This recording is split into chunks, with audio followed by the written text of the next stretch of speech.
আমরা একটা mobile food testing lab পেয়েছি, যেটা অ্যাম্বুলেন্স টাইপের, সেটাও আজকে উদ্বোধন হলো। এবং এই দুটো জিনিস উদ্বোধন হলো, একটা হচ্ছে mobile food testing lab ambulance টাইপের, আর একটা হচ্ছে 10 বেডের ডায়ালিসিস ইউনিট। উদ্বোধন করলেন আমাদের মাননীয় মুখ্যমন্ত্রী শ্রীমতী মমতা ব্যানার্জি মহাশয়।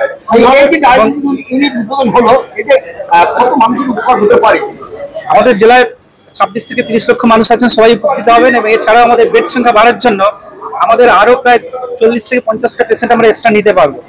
তো সেটা আমাদের আসতে শুরু করেছে, 5-6টা পেশেন্ট অলরেডি চলে এসছে। এবং এর ফলে আমাদের জেলার সঙ্গে সঙ্গে পার্শ্ববর্তী যে সমস্ত জায়গায় থেকে পেশেন্ট আসবেন তাদেরকে আমরা রিসিভ করতে পারবো। আমাদের প্রায় 100 থেকে 110 জনের ডায়ালিসিস চালানোর মতো ক্যাপাসিটি তৈরি হলো।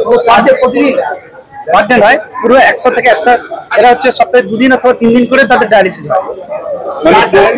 এবং 4 ঘন্টা করে সময় লাগে।